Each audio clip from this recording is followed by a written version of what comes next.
मैं एक पौधा ढूंढ रहा हूँ जिससे मछली को जहर दिया जा सकता है। ट्यूबर प्लांट पूरे प्रशांत महासागर में आमतौर पर उगता है। इसकी पत्तियां अंडाकार होती हैं और ये समुद्री किनारों के नजदीक पाया जाता है। जहर इसकी जड़ों में होता है। इसकी सिर्फ ताजा और छोटी जड़ें ही इस्तेमाल की जाएं, क्योंकि वही सबसे ज्यादा जहरीली होती हैं। जब लहरें पीछे हटती हैं तो अक्सर छोटे छोटे गड्ढों में मछलियां फंस जाती हैं और मैं यहाँ इस ट्यूबर की जड़ को कुचल रहा हूँ ताकि इसका तेल बाहर आ जाए। और ये बढ़िया काम है। इसे आप अच्छी तरह से कुचल दीजिए और फिर इसे पानी में ऐसे धो लीजिए। कुछ ही मिनटों में इस पानी में फंसी कोई मछली तैरकर सतह पर आ जाएगी। इस पौधे और इसकी जड़ों में रोटेनोन नाम का एक प्राकृतिक जहर होता है, जिसका इस्तेमाल यहाँ के लोग मछली पकड़ने के लिए सदियों से करते आए हैं। इस जहर का इंसानों पर कोई असर नहीं होता, तो इन मछलियों को खाया जा सकता है।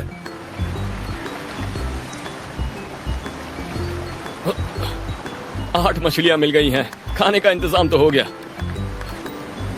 पर अब जब मैंने इन्हें पकड़ लिया है, मुझे इन्हें पकाना भी होगा और इसके लिए मैं एक ईम्यू में इन्हें बेक करूंगा। ये दरअसल एक हवाईयन पारंपरिक रॉक अवन होता है। मैं ये काम कब से करना चाहता था, लेकिन मुझे बस इसे ठीक से करने का वक्त कभी नहीं मिल पाया। तो सबसे पहले मैं इस तरह का एक गड्ढा खोदने वाला हूँ। अब मैं इस बड़े से चिमटे का इस्तेमाल करूंगा जिसे मैंने पहले बनाया। ये काफी बढ़िया है। इसके जरिए मैं कुछ पत्थर उठा सकता हूँ और इन्हें यहाँ रख दूंगा। ये काफी गर्म पत्थर हैं और इन्हीं पत्थरों के जरिए मछलियां धीमे धीमे पकने वाली हैं। और ये पत्थर कई घंटों तक बहुत गर्म रह सकते हैं और रेत भी एक बहुत अच्छी इंसुलेटर होती है।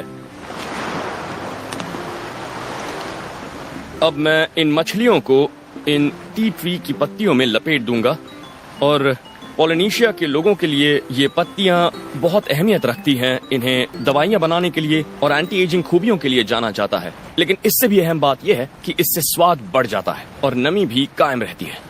और मैं इसे इस गजब के स्टीमर के बीच वाले हिस्से में रखने वाला हूं और मैं इसके एक छोर को इस तरह बांध देता हूं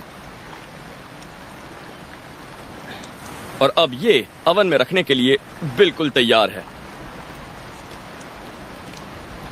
और मैं कुछ पत्तियों को यहाँ अवन की तली में रख रहा हूं और फिर इसके ऊपर मैं ये रख दूंगा इस तरह से और ऊपर कुछ और पत्तियां रख रहा हूं और बस अब मैं इसे ढक देता हूं और करीब 1 घंटे में ये मछलियां पककर तैयार हो जाएंगी। इंतजार नहीं किया जा रहा। मछलियां पक रही हैं। इस दौरान मैं नारियल के गूदे से तेल निकाल रहा हूं, जो मुझे सूरज की धूप और खारे पानी से बचाएगा। मैं इसे निकालकर कुचलने वाला हूं और इसका तेल निकालूंगा। मैं इसे किसी सनस्क्रीन जैसा स्मूथ तो नहीं बना सकता, लेकिन मैं इसे इतना कुचल दूंगा कि इसमें से तेल बाहर आ जाएगा और इसी तेल के जरिए मैं खुद को खारे पानी, यहाँ की रगड़ और धूप से बचा सकता हूँ। बस मुझे इसे अपने हाथों पर और अपनी त्वचा पर इस तरह से रगड़ना होगा। आपको इसमें से तेल निकलता दिखेगा और इससे मुझे काफी बचाव मिलेगा। मछलियां अब तक पक चुकी होंगी। ये देखिए, मछलियों की आंखें बाहर आ गई हैं। पता नहीं आप देख पा रहे हैं या नहीं। मैं एक बाहर निकाल लेता हूं। मछली की आंखें बाहर आ गई हैं।